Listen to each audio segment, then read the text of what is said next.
What's going on, guys? Josh from soccerreviewsforyou.com, bringing you the top 3 dumbest football boots / soccer cleats myths and misconceptions. Now, obviously, there is a ton of variety when it comes to picking out a brand new pair of boots. And with that variety, there's also a ton of information out there, some of which can be very helpful, and some of which, based around marketing, that when actually broken down is pretty dumb. And I would say a large number of consumers base their buying decisions on these dumb myths and misconceptions, which I'm going to be pointing out for you in today's video. So if you want to learn more, stick around. If you guys enjoy the top 3, top 5 videos, be sure to leave a like. That would be fantastic. And without further ado, let's talk about some dumb stuff. Boots by position. Now, this is something that's been around for a little while, and quite honestly, I don't really have an issue with the reason why boots by position was created in the first place. It's mainly for marketing, and it's mainly for the average consumer who doesn't know that much about the brand's product line, and it helps them to be pointed in the right direction. So you can't really fault any brand for having shoes marketed towards a specific position. If we use Nike as an example, they have 4 lines of shoes: the Hypervenoms, the Mercurials, the Magistas, and the Tiempos. So if you were to walk into a Nike store not knowing anything about their product line, not knowing what you want at all, they might ask you what position you play, and based on that answer, they would point you in the direction of one of their 4 lines. Is this the best way of picking out a new pair of shoes? Absolutely not. But you can't fault a brand for making it easier on the average consumer to pick something within their product line. So in that regard, I have no issues with boots by position. Where it gets dumb though is when boot enthusiasts read way too much into boots by position, where they actually think it's some kind of a law when picking out a brand new pair of shoes, where they end up restricting themselves to shoes that are specifically marketed towards their position, even though this is not how you should be going about picking your shoes. You have to pick your shoes based on your personal preferences when it comes to fit and feel, not by what's marketed towards your position, because unfortunately, and contrary to what a lot of people believe, no shoe is going to make you play a specific position better. No shoe is really going to match your playing style. You have to match the shoes with what you like the feel of, what you're comfortable with. So as an example, if you're a defender and you want to wear something really thin and light, you shouldn't feel obligated to wear a Copa or a Tiempo or whatever it may be. You can wear a Nike Mercurial Vapor 11. You can wear an X17.1. You can wear whatever thin and light shoe you want because you like thin and light shoes, not because it's marketed as a striker's boot, but you're a defender. There is no correlation between the shoes and the position on the field. Everybody's running around, everyone's kicking the ball. For the most part, everybody's performing the same general skills throughout the entire game. Obviously, you're doing certain things more than others depending on your position on the field, but your shoes are not going to have any kind of major positive or negative impact based on your position on the field. So again, you have to pick your shoes based on personal preferences, not based on what boots by position would tell you to buy. If you're a striker and you wear Hypervenoms, there's nothing wrong with that, but just make sure that you're wearing those Hypervenoms because that's the shoe that you like the feel of, not because it's marketed towards your position. And I guess a good example of this is everyone has grown up at a young age playing the game, and I'm sure there was a certain point in your playing career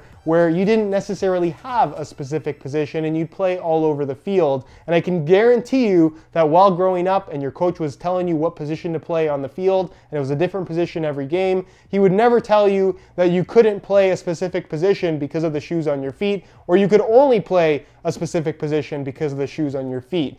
Ultimately, we're all playing the same game. The shoes don't know where you are on the field. The shoes don't know what position you're playing. So again, base your buying decisions off of personal preferences when it comes to fit and feel, not based on what boot is marketed towards your position.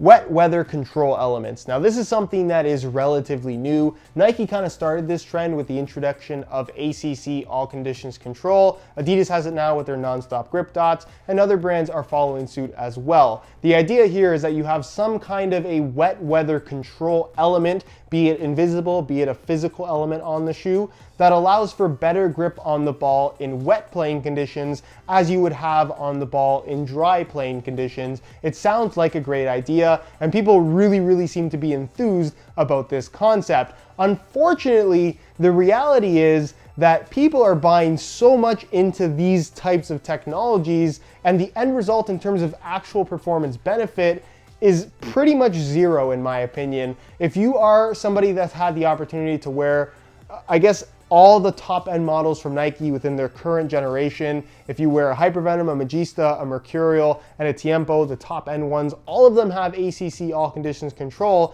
and every single one of them has a different level of grip, a different feel, a different type of sensation on the ball in both dry as well as wet playing conditions. It has nothing to do with the fact that they all have ACC, because they all feel different in different types of conditions. It has way more to do with the fit of the shoe, the material of the upper, the finish on the surface of that upper. Even with Adidas and their non-stop grip dots, they'll put non-stop grip dots on certain models, and then other colorways of certain models won't have the dots, but they'll still put the non-stop grip branding. So again, how much of this is actually having an impact on outright performance?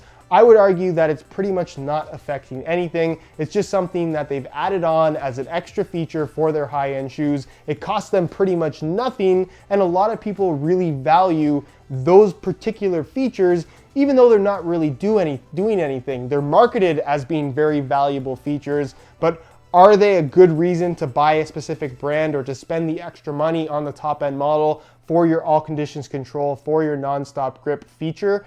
I really don't think so. So for me, wet control elements, yeah, they exist. Yeah, it's possible that they're having some kind of a benefit in wet weather or dry weather, whatever it may be. But is the performance benefit as gigantic as people think it is? The simple answer to that question is no. Boots will enhance performance. Now, this is something that, again, is a marketing strategy used by companies, which I don't really blame them for, that people have taken out of context or blown out of proportion, let's say. If you take a speed boot as an example, they're light, they generally offer more aggressive traction than the average shoe, and people perceive that as being better to be faster. Will that shoe actually make you faster? No. If you're fast, you're fast. If you're slow, you're slow. Control boot. A control boot is marketed as offering better control, or a design that is more tailored towards controlling the ball. People perceive this as, if I wear a control boot, I'm now gonna have a better touch. I'm now gonna have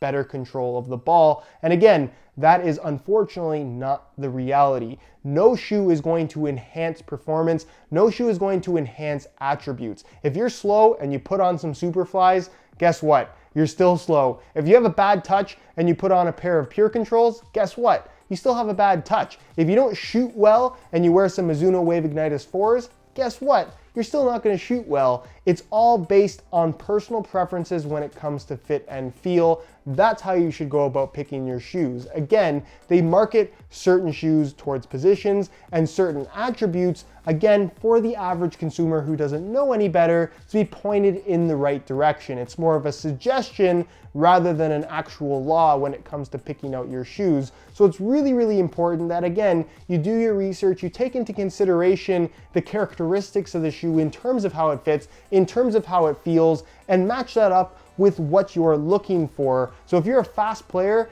and you feel the need to wear Mercurials, don't. You can wear whatever shoe that you want. You can have a preference towards a lighter shoe. You can have a preference towards a heavier shoe. You can have a preference for whatever you want. That's how you should go about making your decision. Just know that no shoe you can buy is going to improve your ability to play the game. At the end of the day, you put the shoes on your feet, you still have to go out there and play. The shoes will not play for you. All right, guys, so that is it for the top 3 dumbest myths and misconceptions when it comes to football boots / soccer cleats. Hopefully you guys found this video enjoyable and informative. If you did, be sure to support it with a like. If you have any questions regarding anything that I talked about in the video, leave it down below in the comments. I'll do my best to get an answer out to you. And if you have any suggestions for other top 3, top 5 videos, leave those down below in the comments as well. And I definitely will take a look at what you guys have to say. Subscribe if you haven't already for daily videos on all the latest and greatest soccer gear. You can find all of my social media information linked down below in the description as well. And other than that, guys, hope you enjoyed today's video. And as always, thanks for watching.